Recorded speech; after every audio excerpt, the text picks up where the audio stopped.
190 GO వెంటే అమలు చేయాలి. కల్వకుంట్ల కవిత డిమాండ్. హైదరాబాద్ బంజారా హిల్స్ లోని తెలంగాణ రక్షణ సేన కార్యాలయంలో ఆ సంస్థ చీఫ్ కల్వకుంట్ల కవిత రాష్ట్ర ప్రభుత్వంపై తీవ్ర విమర్శలు చేశారు. 317 జీవో బాధితులైన టీచర్లు, ఉద్యోగులకు న్యాయం చేయడానికి తీసుకొచ్చిన 190 జీవోను 9 నెలలు గడిచినా అమలు చేయకపోవడం బాధాకరమని అన్నారు. కాంగ్రెస్ ప్రభుత్వం కమిటీల పేరుతో కాలయాపన చేస్తోందని, ఉద్యోగులను స్వస్థలాలకు పంపిస్తామని హామీ ఇచ్చినా ఇప్పటి వరకు చర్యలు తీసుకోలేదని విమర్శించారు. అవసరమైతే సూపర్ న్యూమరీ పోస్టులు సృష్టించి 190 జీవోలు వెంటనే అమలు చేయాలని డిమాండ్ చేశారు.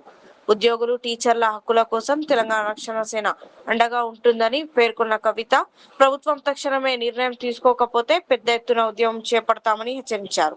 జై తెలంగాణ. అందరికీ నమస్కారం. ఈ రాష్ట్రంలో ప్రభుత్వానికి ధైర్యం లేక అనేక నిర్ణయాలను పోస్ట్పోన్ చేస్తూ వస్తున్నది. చాలా నిర్ణయాలు ప్రజలు ఇబ్బందులు పడుతున్నా, ఉద్యోగులు ఇబ్బంది పెడుతున్నా కూడా కమిటీల పేరుతోని కాలయాపన చేస్తున్నది. అది ఉద్యమకారుల విషయమైనా, 317 జీవో ఉద్యోగుల విషయమైనా, ఇంకా అనేక అంశాల్లో కూడా ఏదో ఒక కమిటీ వేయడం, కాలయాపన చేయడం తప్పితే గుండె ధైర్యంతో నిర్ణయాలు తీసుకొని ప్రభుత్వం ముందుకు పోవడం లేదు. దీనివల్ల చాలా ఇబ్బందులు జరుగుతూ ఉన్నాయి.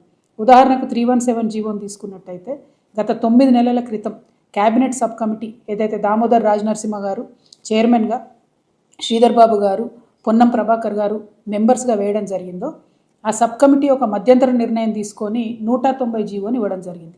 ఆ 190 జీవో ప్రకారం 9 నెలల క్రితమే వివిధ జిల్లాల్లో ఉన్నటువంటి 317 జీవో బాధితులు, అందులో మెజారిటీ టీచర్లు ఉన్నప్పటికీ అన్ని డిపార్ట్మెంట్లో కూడా 317 జీవో వల్ల స్థానికతను విస్మరించడం వల్ల ఇతర జిల్లాల్లో పనిచేస్తున్నటువంటి ఉద్యోగులు ఉన్నారు.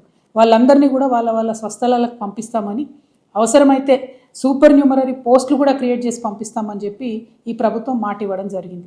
జీవో వచ్చి 9 నెలలు అవుతుంది. ఆ GO validity only 2 or 3 years అని క్రిస్టల్ క్లియర్గా చెప్పినారు జీవోలో. కానీ 9 months ఇప్పటికే అయిపోయింది. ఇప్పటికి కూడా ఒక్క ఉద్యోగిని కూడా ట్రాన్స్ఫర్ చేయలేదు. ఎందుకోసం తాత్సరం జరుగుతోంది? ఎవరి కోసం తాత్సరం జరుగుతోంది? ఏ పైరవీల కోసం ప్రభుత్వం ఆగుతుందన్న విషయం స్పష్టంగా చెప్పాలి. ఉద్యోగులు, ఉద్యోగ సంఘ నాయకులు ఈ అంశం మీద ప్రభుత్వాన్ని నిలదీయాల్సిందిగా నేను మిమ్మల్ని రిక్వెస్ట్ చేస్తూ ఉన్నాను. మీ వెంట, మీ వెనక తెలంగాణ రక్షణ సేన ఖచ్చితంగా నిలబడుతుంది. ఏ ఉద్యోగి హక్కులు పోయినా కూడా మేము చూస్తూ ఊరుకోము. ప్రభుత్వానికి మేము హెచ్చరిక చేస్తూ ఉన్నాం.